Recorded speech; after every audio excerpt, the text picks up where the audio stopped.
हरिओम। श्री गुरुभ्यो नमः। स्वागत है आप सभी का आज के इस व्याख्यान में। हम सभी लोग अष्टाध्यायी काशिकावृत्ति के साथ पढ़ रहे हैं।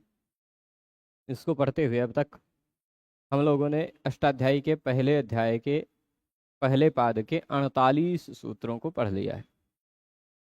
आज 49वां सूत्र है षष्ठी स्थाने योगा। इस सूत्र को समझेंगे और इस सूत्र में क्या सिद्धांत है वह जानेंगे। इससे पहले के व्याख्यान में परसों हमने एच घ्रस्वादेश सूत्र पढ़ा था। वह सूत्र कहता है कि ह्रस्व के आदेश करना हो, ह्रस्व आदेश करना हो तो एच के स्थान पर इक होता है। ठीक, यदि किसी कारणवश किसी भी नियम से एच को ह्रस्व करना पड़े तो एच के स्थान पर इक ही होता है, ये बताया था। अब सूत्र है षष्ठी स्थाने योगा। षष्ठी स्थाने योगा, यह सूत्र बहुत ज्यादा महत्वपूर्ण है। अष्टाध्यायी में कभी भी कहीं भी षष्ठी विभक्ति का प्रयोग होकर कोई कार्य किया हुआ या कोई कार्य का विधान दिखाई पड़ रहा हो, ठीक, अष्टाध्यायी में किसी भी सूत्र के द्वारा कोई कार्य किया जा रहा हो, उस सूत्र में यदि षष्ठी लगी हो, ठीक, उस सूत्र में यदि षष्ठी लगी हुई हो तो उसके अर्थ के रूप में हमें स्थाने भी जोड़ लेना है। ठीक है, जैसे इको यणचि, इको यणचि में इच का षष्ठी लगाए तो उसका अर्थ निकालने के लिए हमें जोड़ लेना है इका स्थाने। ठीक है, इका स्थाने। अष्टाध्यायी के सूत्रों में आप बहुत सारे सूत्र पढ़ेंगे, 4000 सूत्र पढ़ने हैं आपको। तो ये सूत्र जो है ना, परिभाषा सूत्र है। पहला ही शब्द लिखा हुआ है वृत्ति में, परिभाषेयम। परिभाषेयम मतलब परिभाषा इयम, परिभाषा इयम। इयम मतलब यह परिभाषा है, यह परिभाषा है। कौन सी परिभाषा है? षष्ठी स्थाने योगा, यह एक परिभाषा है। परिभाषा का तात्पर्य क्या है? 6 प्रकार के सूत्रों में से दूसरे प्रकार का सूत्र। संज्ञा, परिभाषा, विधि, नियम, अतिदेश, अधिकार, ये 6 प्रकार के सूत्र हुआ करते हैं। ठीक है, संज्ञा, परिभाषा, विधि, नियम, अतिदेश, अधिकार। तो वह जो 6 प्रकार के सूत्र हैं, उन 6 प्रकार के सूत्रों में से यह सूत्र परिभाषा सूत्र है। ठीक है, परिभाषा इयम। अच्छा, किस लिए है यह परिभाषा? तो कह रहे हैं योग नियमार्था। समझिएगा, अष्टाध्यायी के सूत्रों में बहुत सारे शब्द पूरे अष्टाध्यायी में आपको षष्ठी विभक्ति में दिखाई पड़ेंगे। ठीक, विभक्ति पहचानना पड़ेगा आपको, पर सामान्य रूप से बता दिया जाएगा, यहाँ षष्ठी लगी है, यहाँ प्रथमा लगी है, तो पहचानने लग जाएंगे आप। तो आपको ऐसा बहुत सारे जगह मिलेगा जहां अष्टाध्यायी के सूत्रों में किसी शब्द में षष्ठी विभक्ति लगी हुई होगी। तो संस्कृत भाषा में सामान्य रूप से हम षष्ठी विभक्ति का प्रयोग करते हैं तो वह संबंध अर्थ में प्रयोग करते हैं, होता है ना। संस्कृत भाषा में जब कभी भी हम प्रयोग करेंगे षष्ठी, जैसे दशरथस्य पुत्रः कहेंगे तो दशरथ के पुत्र ऐसा अर्थ है, का के इत्यादि अर्थ में है ना। संबंध का दर्शन कराने के लिए, संबंध को बताने के लिए ही षष्ठी विभक्ति का प्रयोग होता है ना। जैसे हम कहें मम दूरभाषा, ऐसा कह दिए मम दूरभाषा, तो इसमें हम दोनों में संबंध है, ये संबंध दिखाने के लिए ही षष्ठी विभक्ति लगी है ना। मम दूरभाषा का मतलब हो गया मैं अलग हूं, दूरभाष अलग है, लेकिन इन दोनों में, दोनों पदार्थों में संबंध है, स्वस्वामी भाव संबंध है। ये मेरा स्व है, मैं इसका स्वामी हूं। ठीक है, तो ऐसे ही किसी न किसी संबंध का निरूपण करने के लिए सामान्य संस्कृत व्यवहार में षष्ठी विभक्ति लगती है, परंतु व्याकरण के सूत्रों में यदि षष्ठी विभक्ति लगी है तो उसका अलग अर्थ होगा। लौकिक व्यवहार में षष्ठी विभक्ति लगी है तो उसका आप अलग अर्थ लेते रहिए, परंतु व्याकरण के सूत्रों में जैसे क्या कहते हैं, लौकिक व्यवहार में षष्ठी का स्वस्वामी भाव संबंध, अंतर, ये अवयव अवयवी संबंध इत्यादि बहुत सारे संबंध हैं, जिन संबंधों का निर्दर्शन करने के लिए प्रतिपाद्य प्रतिपादक भाव संबंध बहुत सारे होते हैं। संबंध तो अनंत प्रकार के होते हैं। तो उसमें से कौन सा संबंध षष्ठी विभक्ति में प्रयुक्त सूत्रों के द्वारा निर्दिष्ट किया जा रहा है, यह संदेह हो जाता है।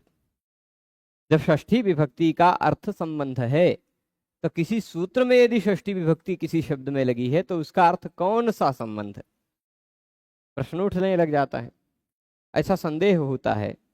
तो षष्ठी विभक्ति के द्वारा स्थानी का निर्देश किया जाता है। स्थानी, जिस शब्द में षष्ठी विभक्ति लगी हुई है वही व्याकरण शास्त्र में स्थानी होगा। जो कोई भी कार्य होगा वह कार्य उसी के स्थान पर होगा।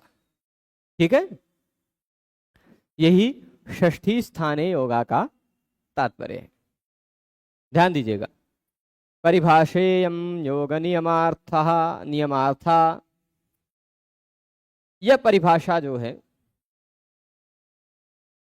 योग का नियमन करने के लिए, योग का नियमन करने के लिए मतलब षष्ठी विभक्ति किसी भी सूत्र में लगी हुई हो तो उस सूत्र में षष्ठी विभक्ति के साथ एक और योग जोड़ लीजिए। क्या योग जोड़ लेंगे? स्थाने जोड़ लीजिए।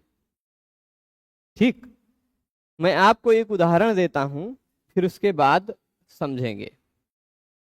देखिए, परिभाषा सूत्रों के बारे में मैंने यह भी बता रखा है कि ये सूत्र स्वयं कुछ विशेष कार्य नहीं करते, परंतु व्याकरण के अंतर्गत आने वाले कई सूत्रों का अर्थ सरल कर देते हैं।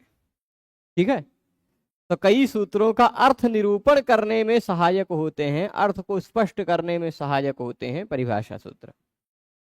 जैसे एक सूत्र आपने प्रसिद्ध पढ़ा होगा या सुना जरूर होगा, इकः यण अचि, मतलब पूरा सूत्र तो है इको यण अचि, परंतु उसके में 3 शब्द हैं, इकः यण अचि। ठीक है, तो इकः यण अचि में इकः में षष्ठी विभक्ति लगी है। इस सूत्र में इस शब्द में षष्ठी लगी है, इसमें प्रथमा लगी है, इसमें सप्तमी लगी है। ठीक है, इकः यण अचि, इको यण अचि। ठीक है, अब इकः का क्या तात्पर्य है, यण का क्या तात्पर्य है, अचि का क्या तात्पर्य है? अभी हर देखिए, लोक व्यवहार में विभक्तियों का क्या अर्थ होता है वह हम दूसरे अध्याय में पढ़ेंगे। ठीक, परंतु सामान्य व्याकरण शास्त्र में सूत्रों में रहने वाली विभक्तियों का क्या अर्थ होता है, उसको पाणिनि जी की कोडिंग है ना, पाणिनि भगवान कोडिंग करके बता रहे हैं कि जहां भी हम षष्ठी विभक्ति लगाएंगे वहां ऐसा अर्थ ले लेना। ज्यादा अर्थ बताने की थोड़ी जरूरत है, हर बार स्थाने कहने की जरूरत नहीं है। तो जहां जहां षष्ठी विभक्ति लगाएंगे उसके साथ एक योग जोड़ दीजिए। क्या योग जोड़ दीजिए? स्थाने, स्थाने जोड़ दीजिए। तो आप इको यणचि सूत्र का अर्थ जब पढ़ेंगे तो आपको उसके अर्थ में ऐसा लिखा हुआ मिलेगा, इकः स्थाने, ये लिखा हुआ मिलेगा, इकः स्थाने यण, इकः स्थाने यण स्यात् अचि, खाली स्यात् जोड़ा है ना। तो अब इसका मतलब क्या हुआ, इक के स्थान पर जहां भी, इसका मतलब ये भी और निकाल सकते हैं कि पूरे व्याकरण में किसी भी सूत्र में कहीं भी यदि षष्ठी विभक्ति लगी हुई हो तो काम उसी के स्थान पर होगा। ठीक, जैसे इकह में षष्ठी लगी है तो काम इक के स्थान पर होगा जो विधान करना है। एचो यवायावाह में एचह में षष्ठी लगी है तो काम एच के स्थान पर होगा। ठीक है। हाँ, एका पूर्व प्रयोग के अधिकार में आने वाले में फिर और अलग बात हो जाती है, परंतु सामान्य रूप से यह नियम चलता है। हाँ, स्थाने योगा बहुव्रीहि समास से युक्त शब्द है। ठीक है। षष्ठी स्थानीय योग के निमित्त बन जाने पर इस षष्ठी का ज्ञान करना चाहिए। स्वभाव यह है कि जहां स्थान के साथ संबंध षष्ठी हो वहां षष्ठी जाननी चाहिए। स्थान शब्द भाववाची स्थिति परक। ठीक है। तात्पर्य क्या है? यह शास्त्रे ध्यान दीजिएगा, यह शास्त्रे मतलब इस शास्त्र में। यह शास्त्रे का तात्पर्य क्या हो गया? इस शास्त्र में। इस शास्त्र में मतलब किस शास्त्र में? कौन सा शास्त्र पढ़ रहे हैं हम लोग भाई? व्याकरण शास्त्र। तो भगवान पाणिनि कह रहे हैं कि हाँ, प्रश्न होगा तो बताइएगा। इस शास्त्र में जो कोई षष्ठी विभक्ति अनियत योगा श्रूयते, यानी ऐसा देखना है षष्ठी विभक्ति जहां जहां लगा रहेगा वहां वहां बता देंगे विशेष, जो यदि षष्ठी विभक्ति का कोई और अलग अर्थ है तो बता देंगे। परंतु यदि षष्ठी विभक्ति जो लगी है उस षष्ठी विभक्ति का कोई अर्थ नहीं है, ठीक, जो षष्ठी विभक्ति लगी है उस षष्ठी विभक्ति का यदि कोई अर्थ नहीं है तो क्या होगा? तो अनियत योगा श्रूयते, इस व्याकरण शास्त्र में जो कोई षष्ठी विभक्ति ऐसी सुनाई पड़ रही है जिस षष्ठी का कोई संबंध ही नहीं है, योग का अर्थ संबंध ले लीजिए, ठीक, तो सा षष्ठी, वह षष्ठी स्थाने योगा एव भवति न अन्य योगा। यानी ऐसी कोई षष्ठी विभक्ति इस व्याकरण शास्त्र में दिखाई पड़े जिस षष्ठी विभक्ति का किसी के साथ संबंध न बन पा रहा हो तो उस षष्ठी विभक्ति का आप स्थाने के साथ संबंध बना ले। यह मतलब है षष्ठी स्थाने योगा का। ठीक है, इतना ही तात्पर्य है। यह संबंध का नियमन करने के लिए, संबंध को निश्चित करने के लिए, योग नियमार्थ मतलब योग यानी संबंध का, योग होना मतलब संबंध ही होना ना, तो उसका नियमन करने के लिए, उसको निश्चित करने के लिए यह बताई गई है, यह सूत्र, यह परिभाषा सूत्र बताया गया है। इस व्याकरण शास्त्र में जो कोई षष्ठी विभक्ति से युक्त शब्द ऐसा है जिसका किसी के साथ संबंध नहीं बन रहा है, जिसका योग यानी संबंध अनियत है, नियत नहीं है, निश्चित नहीं है, अनिश्चित संबंध वाला जो है सुनाई पड़ रहा है, जो षष्ठी विभक्ति से युक्त शब्द, वह शब्द स्थाने योगा एव भवति, वह षष्ठी विभक्ति का संबंध स्थाने के साथ ही बनता है। जैसे इकाह यणचि में मैंने बताया, इकाह का स्थाने के साथ संबंध बन गया, इकाह स्थाने यण स्यात्, ऐसा अर्थ ले लिया गया। न अन्य योगा, अन्य किसी के साथ उसका योग नहीं बनता। स्पष्ट है? स्थाने योगस्य निमित्त भूते सति सा प्रतिपत्तव्या।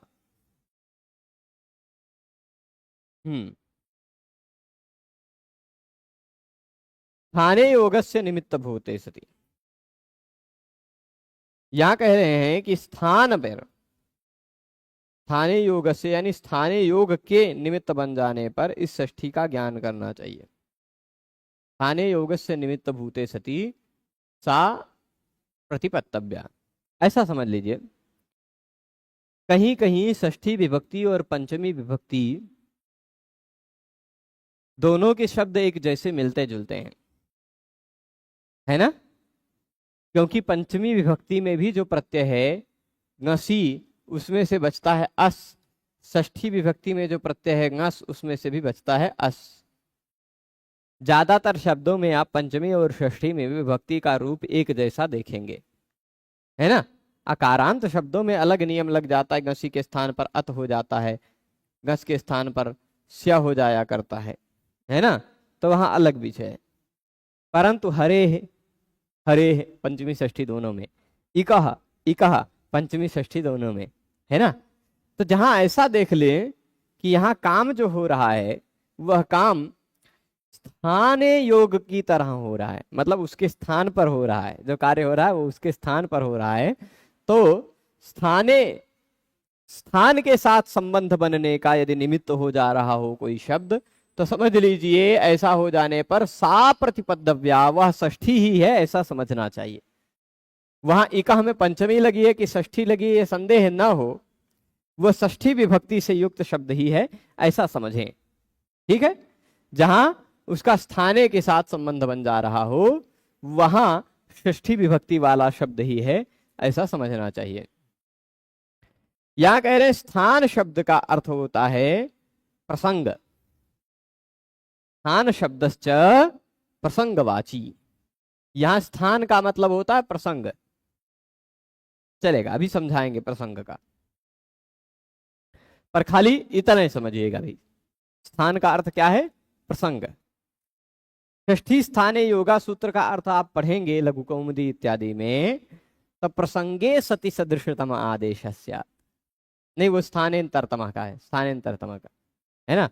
षष्ठी स्थाने योगा का स्थान, ठीक है, उसी तरह है, यहाँ नहीं है षष्ठी स्थाने योगा का, है ना। तो फिर भी स्थान शब्द का है, का मतलब क्या है, प्रसंग। स्थान शब्द का क्या अर्थ है, प्रसंग। यथा दर्भाणाम स्थाने शरैः प्रस्तरितव्यम दर्भाणाम प्रसंग इति गम्यते। मतलब क्या है, दर्भों के स्थान पर शरैः प्रस्तरितव्यम, दर्भ किसे कहा जाता जानते हैं, तो दर्भों के स्थान पर शरों का प्रस्तर किया जा सकता है। शर यानी बाण भी होता है ना, अथवा क्या क्या, हाँ लघु कौमुदी में सूत्र नहीं है, इसीलिए वृत्ति नहीं याद आ रहा था हमें, तो चलेगा। ये देखिएगा, दर्भों के स्थान पर शरों का प्रयोग हो सकता है, प्रस्तारण किया जा सकता है। दर्भ प्रस्तरण करना है, यज्ञों की प्रक्रिया में होता है, कुशों का प्रयोग किया जाता है ना। तो दर्भ के स्थान पर, दर्भाणाम स्थाने, दर्भों के प्रसंग में ऐसा बोध होता है, इतने खाली लिखा है इन्होंने। दर्भ का स्थान, दर्भ का प्रयोग हो करना हो कहीं पर दर्भ की अनुपलब्धता हो, है ना, तो दर्भ के स्थान पर शर का प्रयोग कर सकते हैं, सरकंडे का प्रयोग कर सकते हैं। ठीक है, तो दर्भाणाम स्थाने शरैः प्रस्तरितव्यम, यह तात्पर्य हो गया। यहां इसका स्थाने का अर्थ क्या लिया गया, दर्भाणाम प्रसंगे, ऐसा अर्थ ले गया कि दर्भ का प्रसंग आ जाए, कुश का प्रसंग आ जाए, तो उसके प्रसंग में आप इसका प्रयोग कर सकते हैं। ठीक है, तो प्रसंग अर्थ आया कि नहीं आया। अब आगे देखिए क्या कह रहे हैं, ई का हो गया। ठीक है, एवं इहापि अस्तेः स्थाने भूर्भवति। ठीक है, एक सूत्र है, पढ़िएगा, सूत्र है अस्तेर भू, भू विसर्ग लगा है कि नहीं लगा है देखना पड़ेगा, नहीं लगा, लगा है, ठीक है। 2452 नंबर सूत्र है, देख लेंगे, लगा है विसर्ग। ठीक है, अस्तेर भू,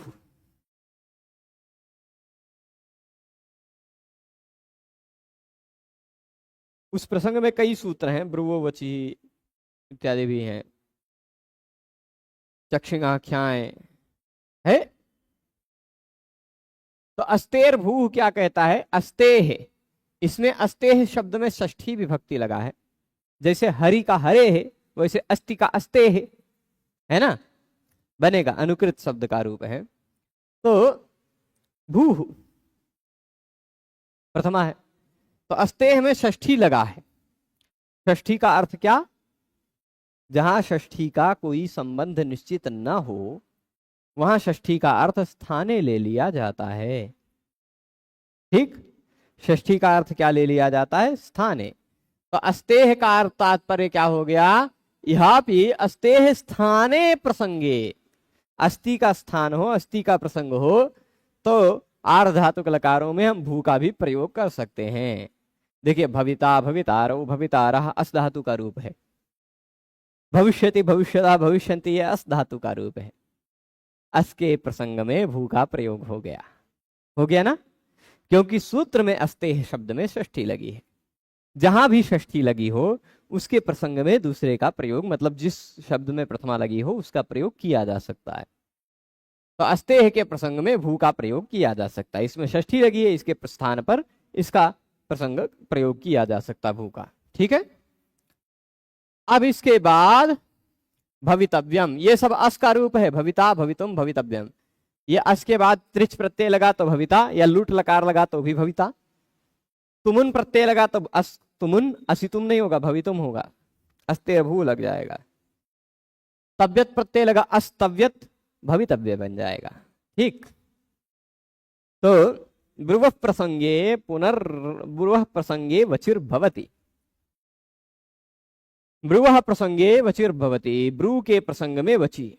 अस्तेर भूख के बाद सूत्र मिलेगा ब्रुवो वची ही मिलेगा, कहीं देख लीजिए, 2-4 उसी के तुरंत बाद 2-4-59 पे है ना। तब ब्रू के स्थान पर या ब्रू के प्रसंग में वच का प्रयोग हो जाता है। इसलिए ब्रू धातु के आर्ध धातुक लकारों में या आर्ध धातुक प्रत्ययों के परे रहने पर ब्रू धातु के स्थान पर वच का प्रयोग होता है। ब्रू का लट लकार में तो ब्रवीति ब्रवीति ब्रूतः ब्रुवंती ऐसा रूप बनता है, ब्रूते ब्रुवाते ब्रुवते बनता है, उभयपदी है। परंतु यदि यही लिट लकार या किसी और आर्ध धातुक लकार में चला गया तो उवाच, उवाच वक्ता है ना, वक्तुम ऐसा स्वरूप बनता है, वच बन जाता है, ब्रू के स्थान पर वच हो जाता है। तो वक्तव्यम प्रसंगे संबंधस्य निमित्त भूते ब्रुवः इति षष्ठी, ब्रुवः में षष्ठी विभक्ति लगी है ना, ब्रुवः में षष्ठी लगी है ना, तो ब्रुव के प्रसंग में, ब्रुव के प्रसंग में यहां संबंध बन जाएगा, स्थाने का योग हो जाएगा, ब्रुवः स्थाने वची ही, ब्रू के स्थान पर वची हो जाता है, ऐसा प्रयोग होता है, ऐसा तात्पर्य है। बहवो ही षष्ठ्यर्था, अब वे बता रहे हैं षष्ठी के बहुत सारे अर्थ हैं, है ना, षष्ठी के अर्थ बहुत सारे हैं, पर व्याकरण शास्त्र में षष्ठी का अर्थ स्थानीय योगा एक ये है, अभी और आएगा वहां बताएंगे। ठीक है, जैसे स्वस्वामी, अनंतर समीप, ठीक, समूह विकार, अवयव इत्यादि। ठीक, तो ये ऐसे बहुत सारे संबंध हैं। तत्र यावन्तः शब्दे संभवन्ति तेषु सर्वेषु प्राप्तेषु नियमः क्रियते षष्ठी स्थाने योगा इति। तो शब्द में जितने संबंध प्राप्त हो सकते हैं वो सभी संबंध प्राप्त थे, है ना, वो सभी संबंध हो सकते हैं भाई। एको यणचि में इका स्थाने न लगा करके कोई दूसरा अर्थ लगा सकते हैं, इक का यण ऐसा का अर्थ ले सकते हैं, है ना। तो वो सारे संबंध प्राप्त थे, फिर भी यहाँ एक नियम कर दिया गया, नियम कर दिया गया क्या कि षष्ठी स्थाने योगा इति। तो षष्ठी स्थाने योगा ऐसा नियम कर दिया गया। स्थाने योगा का मतलब क्या है, स्थाने योगः अस्याः इति स्थाने योगा, स्थाने योगः अस्याह, जिसका स्थाने के साथ योग हो। ठीक,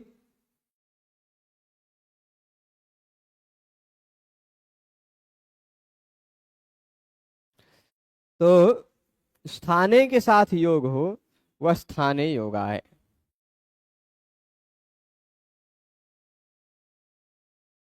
अब देखिएगा, इति व्यधिकरणो बहुव्रीहि है। व्यधिकरण बहुव्रीहि, बहुव्रीहि के समास के प्रकार होते हैं, समानाधिकरण बहुव्रीहि, व्यधिकरण बहुव्रीहि। अभी नहीं समझेंगे तो भी कोई दिक्कत नहीं है ना। मतलब व्यधिकरण बहुव्रीहि का तात्पर्य यह समझ लीजिएगा, जिन शब्दों का समास हो रहा है उन दोनों शब्दों में अलग अलग विभक्ति लगी हुई हो तो वो व्यधिकरण कहलाता है। खाने में सप्तमी है, योगा में प्रथमा है, तो ये व्यधिकरण हो गया। दोनों एक जैसा होता, पीतम अंबरम यस्य सः, पीतम अंबरम दोनों में प्रथमा है तो वह समानाधिकरण हो जाता है। हाँ, तो मतलब जहां जहां दोनों शब्दों में समान विभक्ति हो समानाधिकरण, दोनों शब्दों में अलग विभक्ति हो समास के, वह व्यधिकरण समास होता है। तो ये व्यधिकरण बहुव्रीहि है। अतएव निपातनाच्च सप्तम्या अलुक, एक हरदंतात सप्तम्या संज्ञायाम एक नियम है, परंतु संज्ञा में ही होता है। स्थाने योगा का शब्द बनना चाहिए था स्थान योगा। सप्तमी विभक्ति जो है, सप्तमी विभक्ति कोई भी विभक्ति हो समास में आने के बाद सप्तमी विभक्ति लुप्त हो जाती है। जैसे राज्ञः पुरुषः राजपुरुषः बन जाता है ना। राज्ञः पुरुषः है राजपुरुषः, कृष्णस्य समीपम उपकृष्णम, या और भी समझ लीजिए दशरथस्य पुत्रः दशरथ पुत्रः, है ना। दशरथस्य की विभक्ति गायब हो गई। वैसे स्थाने योगा अस्याः, स्थाने योगा क्यों हुआ, स्थान योगा हो जाना चाहिए था, विभक्ति गायब हो जानी चाहिए थी बीच की, परंतु नहीं हुई निपातन के कारण। पाणिनि भगवान ने सूत्र में जिस शब्द को जैसा प्रयोग कर दिया वह शब्द वैसा ही रहेगा, यह समझना, इसको निपातन कहा जाता है। ठीक है, निपातन का मतलब रेडीमेड शब्द, बनाए हुए शब्द, सीधे सीधे टपका दिए गए बनाकर, है ना। और कुछ कुछ शब्द को बनाना पड़ता है, प्रक्रिया करनी पड़ती है। कुछ कुछ सीधे सीधे बनाए हुए शब्द हैं जिनके लिए कौन कौन सा नियम लगा, यह नियम विचार करने की आवश्यकता नहीं है। ठीक, तो अब देखिएगा, अनिश्चित संबंध की दशा में षष्ठी स्थान के साथ संबंध वाली होती है। जहां षष्ठी विभक्ति का संबंध निश्चित न हो, षष्ठी विभक्ति का संबंध हम किसके साथ करें यह निश्चित न हो सके, वहां षष्ठी स्थान के साथ संबंध वाली होती है। स्थान का मतलब क्या है, प्रसंग है। जैसे दर्भाणाम शरे स्थाने शरैः प्रस्तरितव्यम, यहाँ दर्भा दर्भ के प्रसंग में शर का प्रयोग करना है, ऐसा बोध होता है। ठीक है, जैसे अस धातु का रूप है, अस भुवि धातु है, अस धातु के बाद त्रिच प्रत्यय लगा, अस त्रिच, ये अस्तेर भू लेगा, भू त्रिच हो गया। अस के स्थान पर अस के प्रसंग में भू का प्रयोग किया जा सकता है। ठीक है, अस्तेर भू, तो भविता इत्यादि रूप बनेगा। अब इसके बाद जो सूत्र है बहुत महत्वपूर्ण सूत्र है, स्थानेन्तरतमः। आप कहेंगे पिछले सूत्र में जब स्थाने कह दिया गया था तो इस सूत्र में पुनः स्थाने कहने की क्या आवश्यकता, प्रश्न उठेगा ना।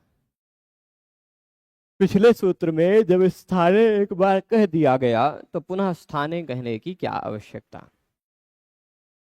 तो कह रहे हैं स्थाने प्राप्यमाणानामन्तरतम आदेशो भवति सदृशतमः। किसी के स्थान पर कोई आदेश हो रहा, अभी क्या है स्थाने दोबारा क्यों कहा गया वो बताएंगे। ठीक है, पर स्थानेन्तरतमः इसमें दो शब्द हैं, एक शब्द है स्थाने, दूसरा है अंतरतमः। तो अंतरतमः का अर्थ होता है सदृशतमः, समानतम, है ना। जैसे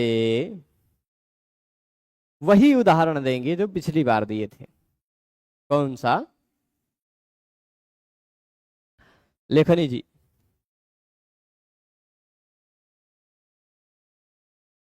इकः यण अचि, ठीक, इक के स्थान पर यण होगा अच परे रहने पर। ठीक है, तो वही उदाहरण देखिएगा।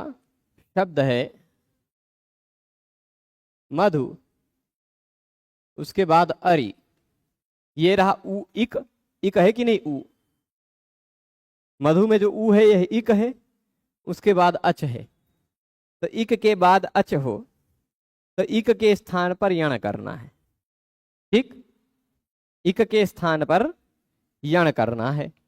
अब चलिए, मधु में जो इक है उ, उसके स्थान पर यण करना है। क्या यण कहेगा? मैं भी यण हूं। ये भी, ये भी, ये भी, ये चारों यण हैं। स्थान पर आदेश हो रहा है कि नहीं? स्थान पर कोई काम कर रहा हो, कोई कार्य हो रहा हो, तो वह जो कार्य हो रहा है कई में से किसको करना है, सीधे सीधे निर्देश कर दिया गया तो कोई दिक्कत नहीं है ना। जैसे ऋत उत कह दिया गया, ऋत उत, री के स्थान पर ऊ कर दो, है ना। ऋत उत ने कह दिया री के स्थान पर ऊ कर दो, है ना। ऋत धातो री के स्थान पर ई कर दो। जब सीधे सीधे बता दिया गया इसके स्थान पर ये कर दो, तब तो नहीं देखना है। पर जहां एक के स्थान पर कई हो रहे हैं, कई में से निर्णय करना है, तो किसको करें भाई? जहां सीट एक है, उसके लिए कैंडिडेट भी एक ही है, वहां निर्णय करने की कोई आवश्यकता नहीं है, वहां वही आ जाएगा। परंतु एक ही स्थान पर 4 लोग आने लग जाएं तो उन चारों का इंटरव्यू लेना पड़ेगा ना, और उन चारों में उस स्थान के योग्यतम, समानतम जो होगा उसको कर लिया जाएगा, है ना। तो यहां किसके स्थान पर होना है? इकह में षष्ठी लगी थी सूत्र में, तो षष्ठी स्थाने योगा, मतलब इकह स्थाने ऐसा अर्थ होगा, यानी इक के स्थान पर ऐसा अर्थ होगा। किसके स्थान पर होगा? इक के स्थान पर, ये वाले इक के स्थान पर, यानी ऊ के स्थान पर यण होना है। अब ऊ के स्थान पर ये 4 होने लगे, ये कहा मैं भी तो यण हूं, क्वालिफाई है ना, यण क्वालिफाई जो है ही भाई। ये कोई मान लीजिए पद निकलता है सरकार में, कह देंगे इस पद के लिए वही क्वालिफाई है जो नेट पास हो या जो ये परीक्षा पास किया हो। तो अब उसमें आवेदन केवल वही प्रकार प्रजाति के लोग कर सकते हैं जो उस परीक्षा को उत्तीर्ण किए हैं, उस योग्यता को धारण करते हैं। तो इक के स्थान पर यण होना है, तो यानी कोनो वर्ण हो जाएगा, यह बात नहीं है। जो यण तो है जिनमें है, यानी जो यण है वास्तविकता में, यवरल, यही कोई इन्हीं में से कोई होगा। कौन सा वाला होगा, यह कैसे निर्णय हो? यह स्थानांतरतमा के कारण होगा। ठीक है, सूत्र विस्तृत है, इस सूत्र में कई प्रकार के अंतरतम दिखाए जाएंगे, देखेंगे यहां है कि नहीं है वो सारी बातें, परंतु विचार करेंगे। तो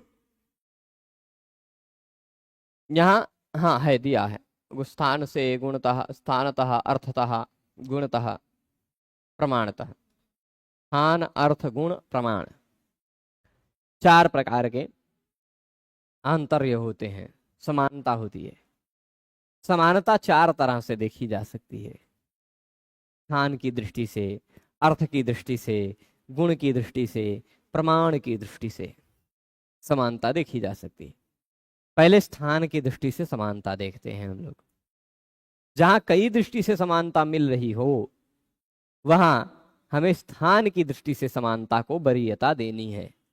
यत्रानेक विधमांतर्यम तत्र स्थानक आंतर्यम बलीयः, ऐसा परिभाषेन्दु शेखर में एक परिभाषा है। कितने नंबर की परिभाषा, यह मुझे कंफर्म करना पड़ेगा। यत्रानेक विधमांतर्यम तत्र स्थानत आंतर्यम बलीयः, देख लेते हैं। ये कहाँ पर है, कितने परिभाषेन्दु शेखर में? संभवतः तब अब तक कुछ छात्र हमारे जो लाइव पढ़ते हैं वो पुस्तक भी साथ में रखते हैं, कुछ बात आता है तो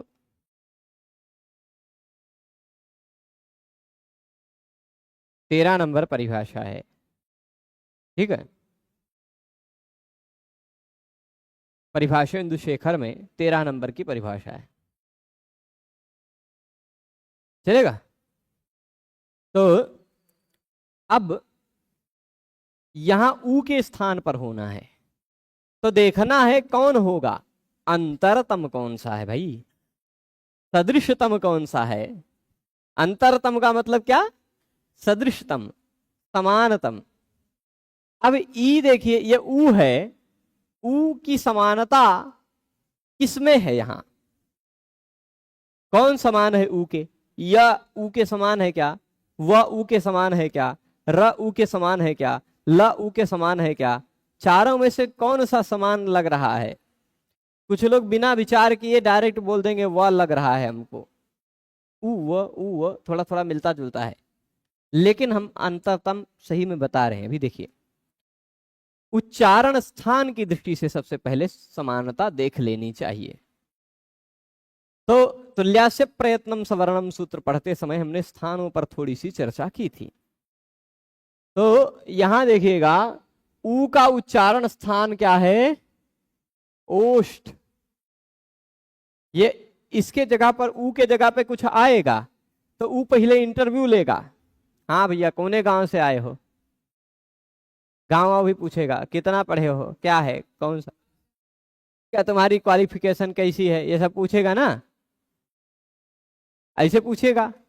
तो ऊ कहेगा किससे, इन चारों से पूछेगा, अच्छा तुम तालू वाले हो, यानी तुम्हारा गांव तालू है, या है ना, ओष्ठ वाले नहीं हो, काम के नहीं हो तुम, है ना, ये बात होगी ना। तुम दंतोष्ठ,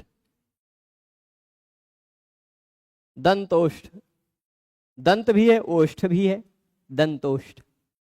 नीचे का ओष्ठ और ऊपर का दांत टकराता है तब बोला जाता है हुआ, हुआ। कुछ लोग ब जैसे बोल देते हैं, विशेष करके बंगाल उड़ीसा इत्यादि के क्षेत्रों में, कुछ हद तक उत्तर प्रदेश बिहार इत्यादियों में भी है ना, वह को ब जैसे बोल देते हैं।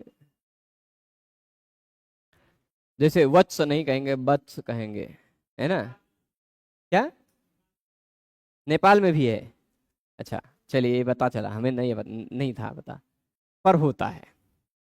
बहुत सारे लोग व को ब की तरह बोल देते हैं, वरुण नहीं कहेंगे, वरुण कहेंगे। हमारे एक मित्र हैं उड़ीसा में, वरुण, है ना।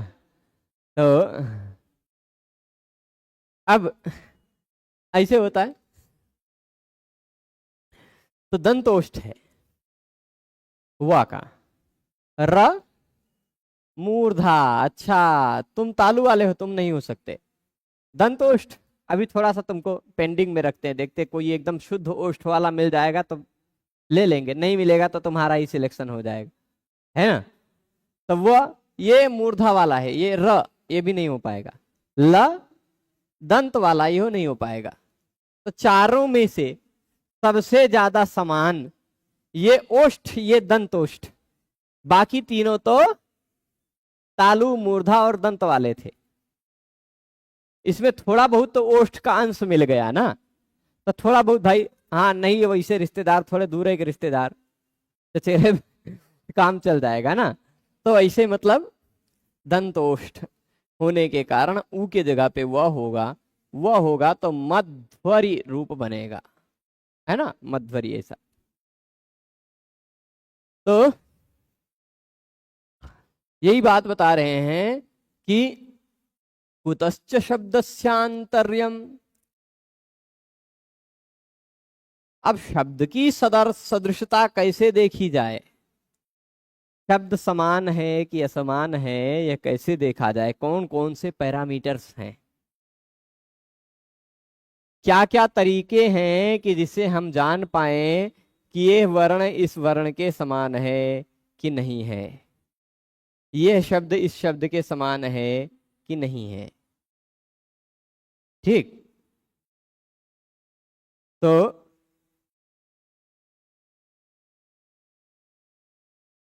कैसे जाने क्या क्या पैरामीटर्स हैं, तो बता रहे हैं कि स्थानतः, स्थान की दृष्टि से भी होता है समानता। ठीक है, स्थान की दृष्टि से भी समानता देखी जाती है। जैसे उदाहरण क्या दे रहे, कुतश्च शब्दस्य आंतर्यम, शब्द का आंतर्य किससे किससे होता है, तो कह रहे हैं स्थान, अर्थ, गुण, प्रमाण। स्थान, अर्थ, गुण, प्रमाण, इन 4 प्रकारों से। स्थान का उदाहरण दे रहे हैं अकस्स वर्णे दीर्घः, अकः सवर्णे दीर्घः। 2 शब्द हैं, एक शब्द है दंड, ठीक, दूसरा शब्द है अग्र, दंड अग्र। ठीक है, शब्द क्या है, दंड और अग्र, दंडाग्र। इतना ध्यान रहेगा।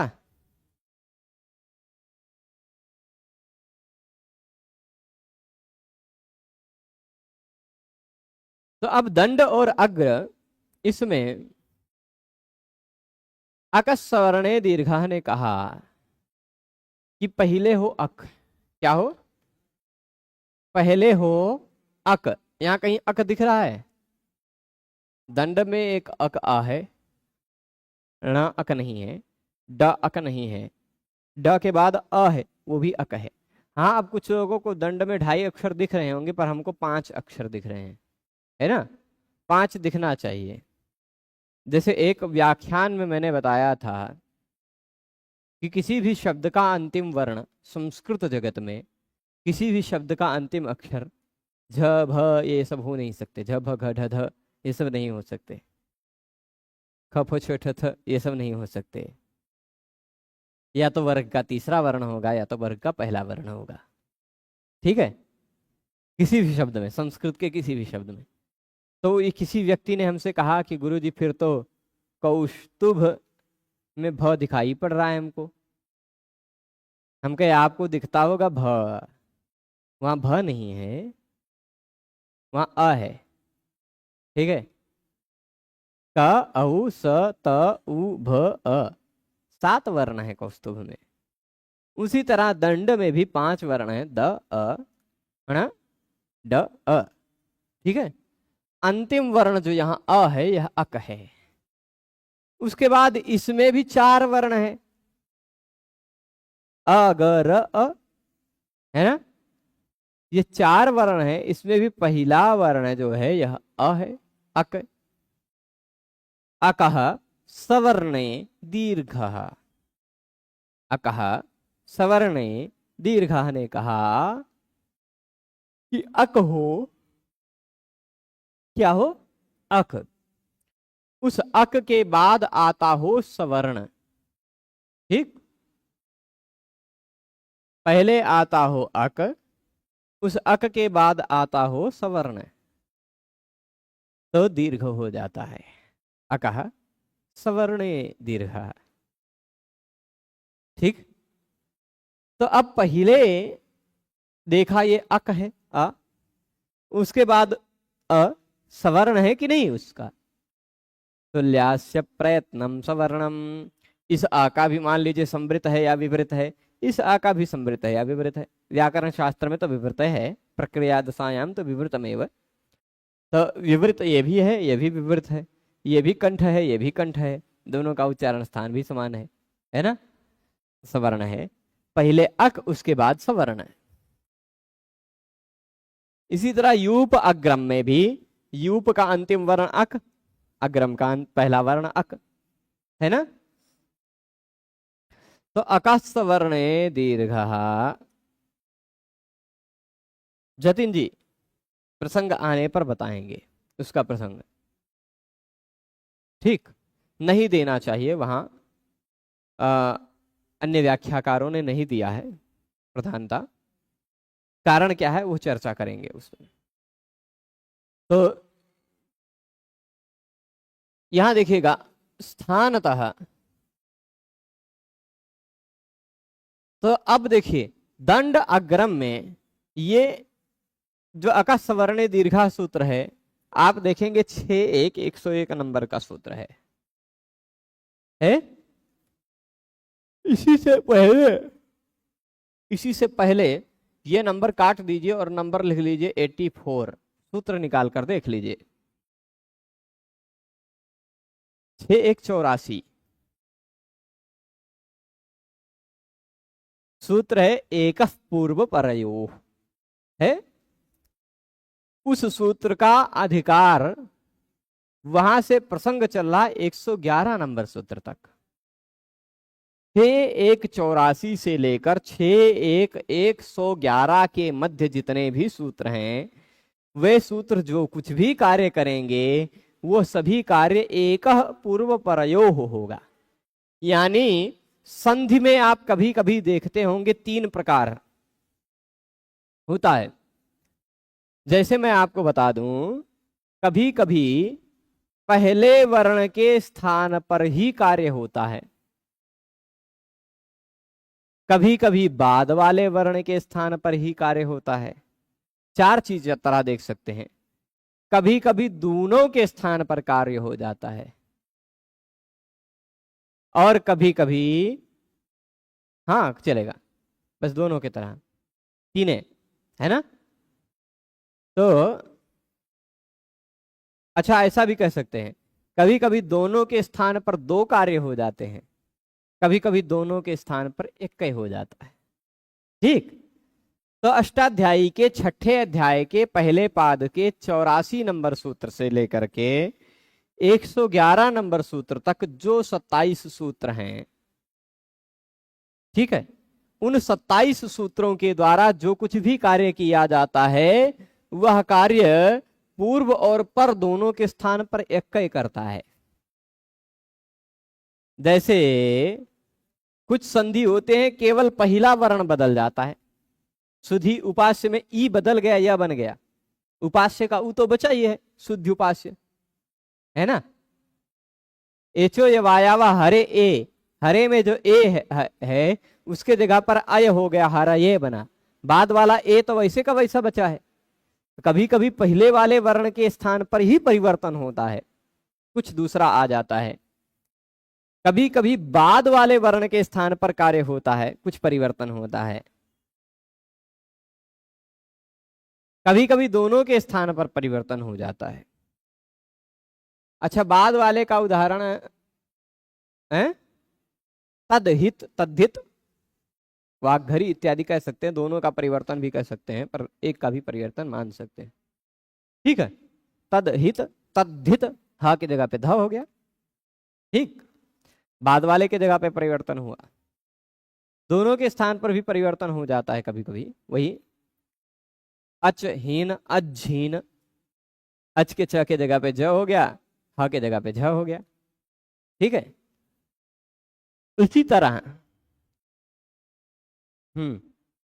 एक और है, कभी कभी दोनों के स्थान पर एक ही हो जाता है। वो ये 27 सूत्र करेंगे 84 से 111 तक। तो आंतर्य कहां से देखा जाएगा, यहां स्थानतः। अब देखिए दोनों के स्थान पर एक होना है। अकः सवर्णे, अक के बाद सवर्ण हो तो पूर्व और पर दोनों के स्थान पर एक हो जाता है। वह क्या होता है, दीर्घ। क्या होगा, दीर्घ। अब आप क्या करें, दंड में अ हटा दें, अग्र का अ हटा दें, उसके जगह पर दीर्घ लिख दें, दंड दीर्घ दंड दीर्घग्र, ऐसा कुछ कर दें क्या, नहीं ना। दीर्घ यानी दीर्घ किसे कहा जाता है, दीर्घ कुछ वर्ण होते हैं। दीर्घ वर्ण कौन कौन से हैं उसकी मैं लिस्ट दे रहा हूं। आ, ई, उ, रे, है ना, ए, ओ, आई, औ। ये 8 वर्ण हैं जो दीर्घ हैं। 9 में से लृ का दीर्घ नहीं होता, तो ये सब दीर्घ हैं। अब आ और अ के स्थान पर कौन सा करें? अकस्स वर्णे दीर्घ ने कहा कि अक के बाद सवर्ण हो तो दीर्घ होता है, पर दीर्घ तो यो है। आ भी दीर्घ, तो ई भी है दीर्घ, तो री भी है दीर्घ, तो ऊ भी है दीर्घ, तो ए ओ ऐ औ भी है। कौन सा वाला दीर्घ करें? तो किसी के स्थान पर जो कार्य हो रहा है वह कार्य समानतम होगा। समानता किस आधार पर देखी जाएगी? उच्चारण स्थान के आधार पर। यहां देखिए, उच्चारण स्थान के आधार पर यदि समानता देखी जाए तो आ का उच्चारण स्थान कंठ, आ का उच्चारण स्थान कंठ, दोनों कंठ वाले हैं। इसके स्थान पर ई नहीं हो पाएगा तालु, ऊ नहीं हो पाएगा ओष्ठ, ओ भी नहीं हो पाए, री भी नहीं हो पाएगा मूर्धा, ए कंठ तालु। इसमें इसमें कुछ हद तक कंठ है, इन चारों में कंठ कंठ है ना? ये दो ए ऐ कंठ तालु, ओ औ कंठ ओष्ठ, कंठ कंठ है। पर ये शुद्ध कंठ, ये शुद्ध कंठ, ये कंठ तालु कंठ तालु कंठ ओष्ठ ऐसे हैं, है ना?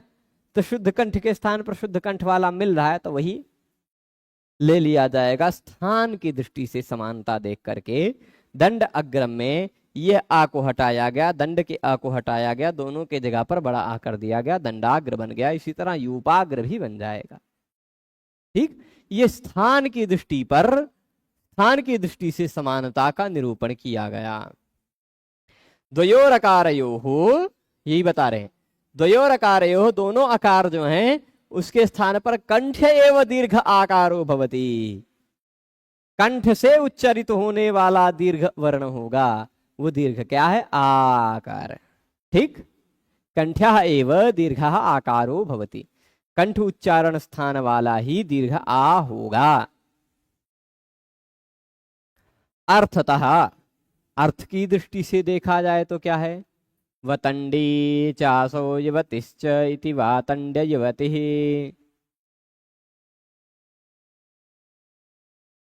ठीक है, वतंडी चासो युवतिश्च इति वातंड्य युवतिः।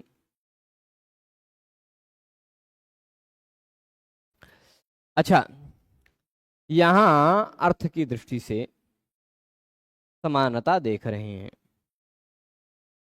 ठीक, दंडाग्रम वतंडी चासो, ये दोनों हो गया ना, दंडाग्रम और युपाग्रम में कोई कठिनाई नहीं ना। यहां पर एक नियम है, कुंवत कर्मधारय जातीय देशीयसु। ठीक, कुंवत कर्मधारय जातीय देशीयसु, सूत्र नंबर देखना था मुझे, 6340 नंबर सूत्र है, 6340 लिख भी दे।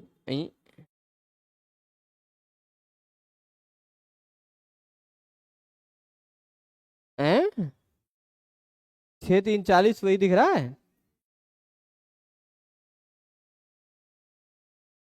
वही हम सोच रहे हैं सूत्र का है।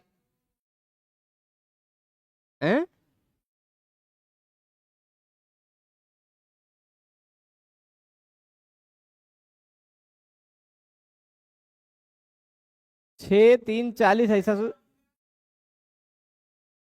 यही है, हमको कंफ्यूज कर देंगे भैया। कौन दूसरा सूत्र कैसे बता रहे हैं? हमारे पास डिटेल जो आ रहा है उसमें तो कुछ है 6340, एक मिनट देख लेते हैं। ठीक है, तो आगे कभी कभी कुछ योग विभाग अलग होता है ना, तो सूत्र नंबर 1 2 नंबर आगे आगे पीछे घुस जाता है। कोई दिक्कत नहीं है, 1 2 सूत्र आगे पीछे मिल जाएगा। ये आपको सूत्र कौन सा मिलेगा? कुंवत कर्मधारय कितने पर है? 42 पर है। ठीक है, 40 कैसे आ गया भैया मेरे दिमाग से? ठीक है, 42, इसको 42 कर लीजिएगा, 42। ठीक है,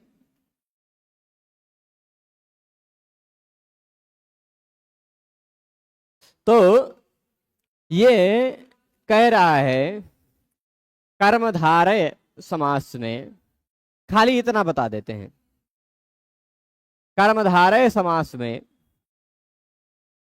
दो शब्द हों यदि, ठीक, कर्मधारय समास है तो दो शब्द होंगे ही, उन दो शब्दों में से पहले शब्द का पुल्लिंग वाला स्वरूप प्रयुक्त हो जाता है। ठीक, दो शब्द हैं, उन दो शब्द का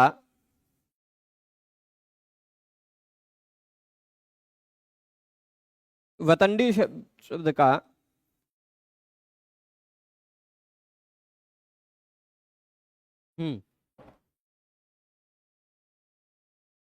मूल रूप में क्या है, पुंवत कर्मधारय का अर्थ कि कर्मधारय समास हो तो,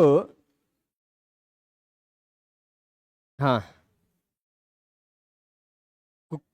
कर्मधारय समास होने पर जातीय देशीय ये दो प्रत्यय लगे रहने पर भी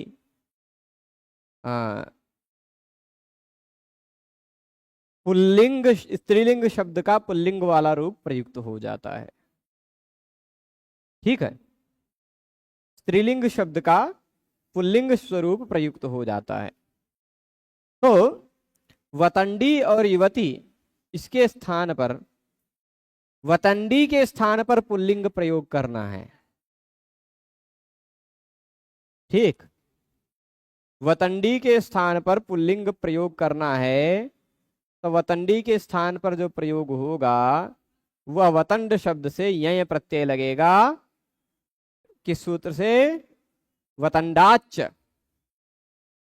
ठीक, वतंडाच्च सूत्र से गोत्र अर्थ में यही प्रत्यय लगता है,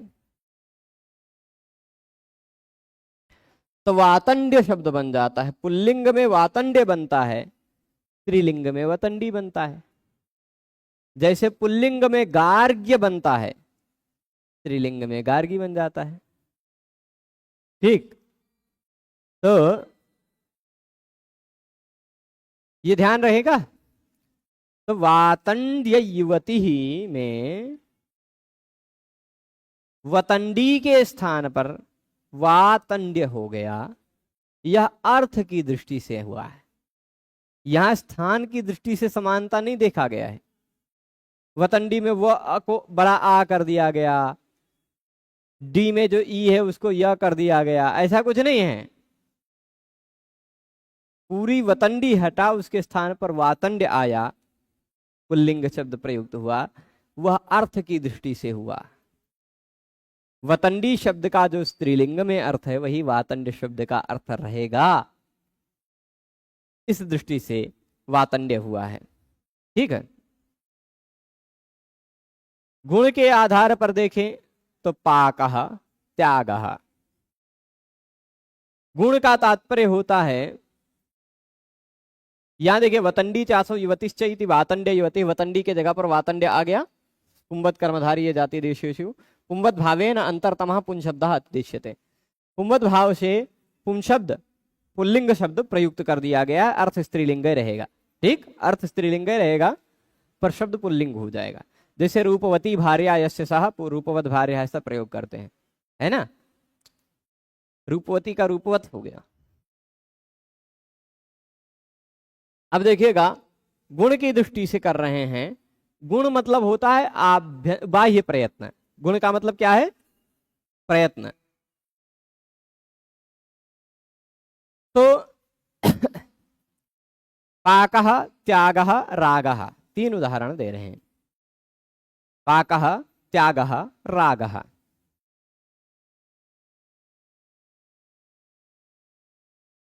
हाँ, चलेगा। ये चारों के उदाहरणों को हम फिर से कल एक बार बताएंगे, है ना, पर अभी देख लें, यहां बताते हैं।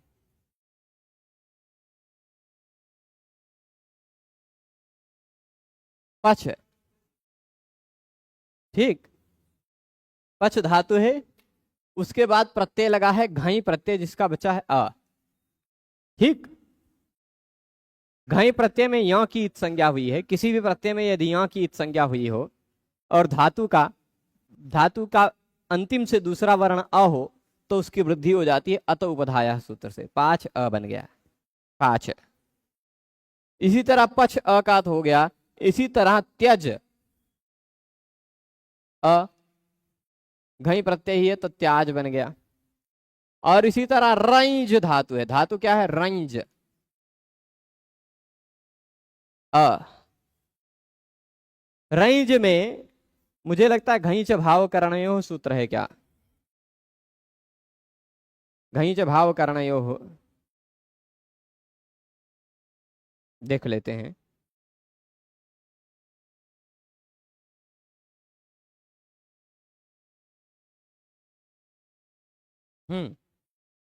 घईच भाव करणयो 6427 नंबर सूत्र है। उस सूत्र से मूल रूप में जो रंज धातु है उस रंज धातु के यहाँ का लोप हो जाता है, रज बन जाता है। ठीक, भाव और करण अर्थ वाला यदि घई प्रत्यय लगा हुआ हो तो रंज धातु के यहाँ का लोप हो जाता, न का लोप होता मूलतः, रंज धातु में मूलतः न था, न की जगह पे यहाँ हो गया स्तोश्चुनाश्चु से, ठीक है, उसका लोप हो गया तो रज है 5। अब यह रज को उसी तरह राज बन जाएगा। ठीक, अब एक सूत्र है चजोह को गिण्यतो हो लिखा हुआ होगा, ठीक, सूत्र लिखा होगा चजोह को घृण्यतो हो, दिख रहा है सूत्र, ये निकाल लेंगे 7352। ठीक, 7352 सूत्र मैं लिख देता हूं, च जो हो कुह, कु है कि कु है, विसर्ग लगा है, नहीं लगा है, नहीं है, कु घृण्यतो हो।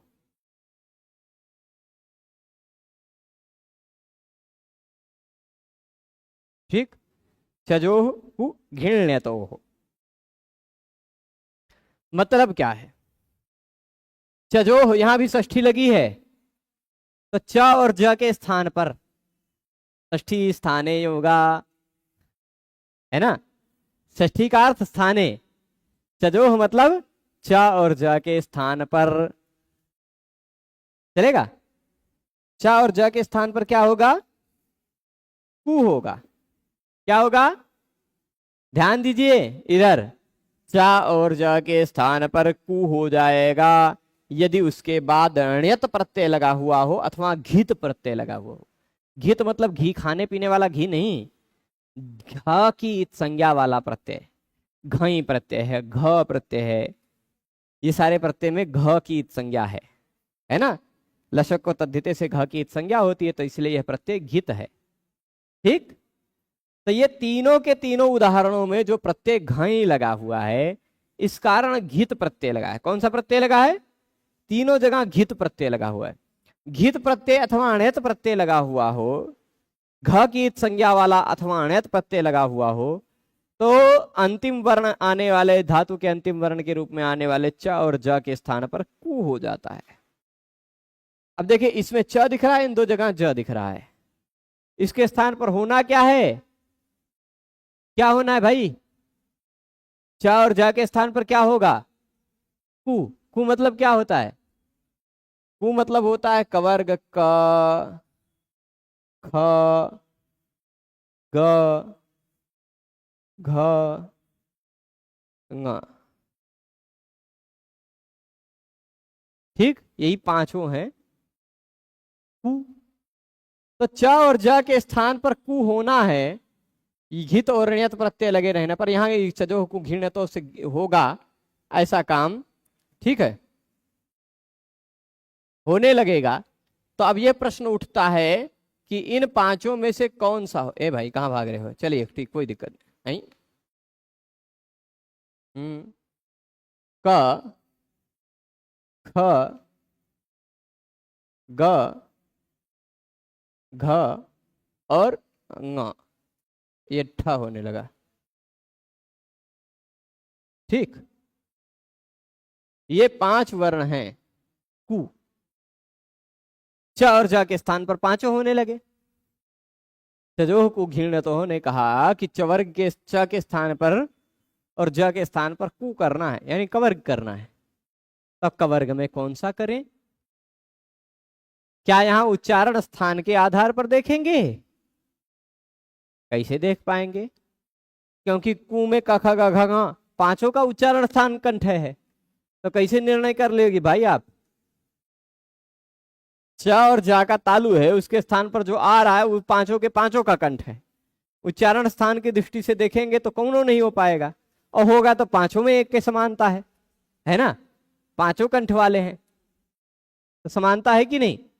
इसलिए उच्चारण स्थान के आधार पर यहां निर्णय नहीं हो पाएगा। तो अर्थ के आधार पर करेंगे क्या? ऐसा है क्या कि इस ज का जो अर्थ है उस वो क ख ग का इत्यादि का अर्थ होगा? ऐसा है क्या?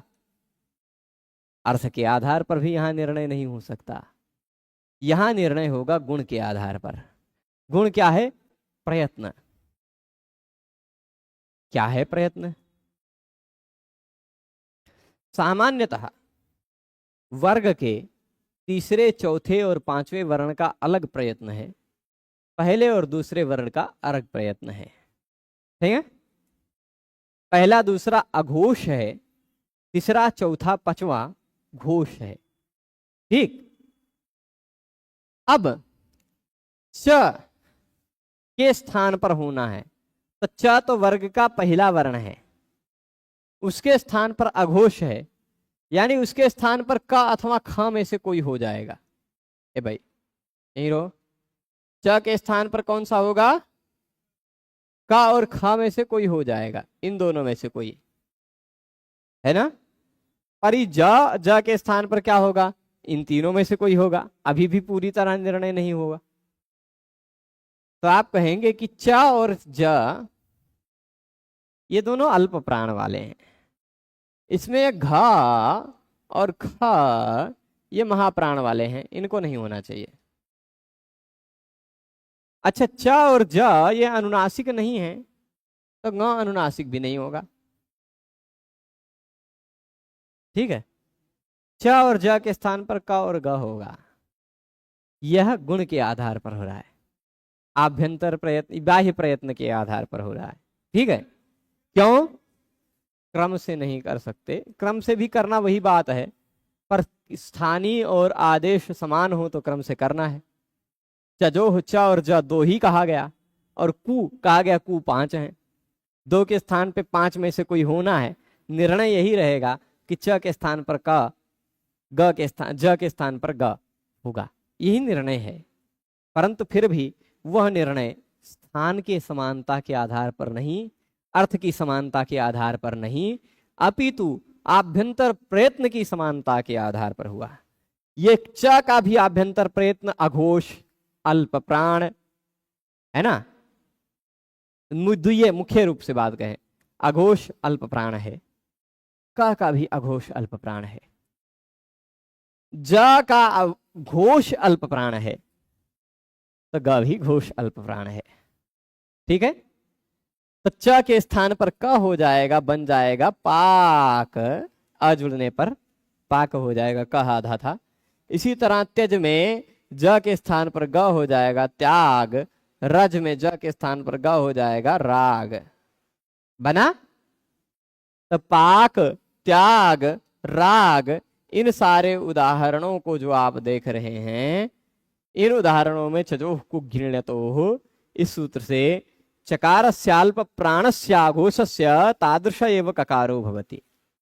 यहाँ जो चकार है ना, वह अल्प प्राण है और अघोष है, इसीलिए उसके स्थान पर अल्प प्राण और अघोष ही होगा, जो कि है कु। मतलब कवर्ग में से अल्प प्राण और अघोष हो। देखिए, कवर्ग में अघोष केवल दुइये हैं, का खा। उनमें से अल्प प्राण भी अगर विशेषता देख ली जाए तो केवल का है ना। अब इसी के बाद जकार से घोषवतः अल्प प्राण से, जकार जो है ना, ज कैसा है? ज तो घोष है और अल्प प्राण है। तो जकारस्य घोषवतः अल्प प्राणस्य, जो जकार है घोषवान है, साथ ही साथ अल्प प्राण है, उसके स्थान पर तादृश एव गकारः, ज के स्थान पर वैसा ही वर्ण होगा जो घोषवान हो, अल्प प्राण हो। ठीक, इसलिए तादृश एव गकार, ज के स्थान पर गकार हो जाएगा, तो त्याग, राग, ये सब बनेगा। स्पष्ट है? अब प्रमाण के आधार पर देख रहे हैं। प्रमाण के आधार पर अदसो शेर दादू दो महा, ये उदाहरण है। प्रमाण का मतलब होता है ह्रस्व दीर्घ प्लुत। ह्रस्व के स्थान पर हो रहा है तो ह्रस्व होगा, दीर्घ के स्थान पर हो रहा है तो दीर्घ होगा, है ना? यह प्रमाण है। ह्रस्व प्रमाण, दीर्घ प्रमाण, ठीक है? ह्रस्व प्रमाण, दीर्घ प्रमाण, ये प्रमाणतः का उदाहरण हो जाएगा। जैसे अमुष्मयी, अमुभ्याम।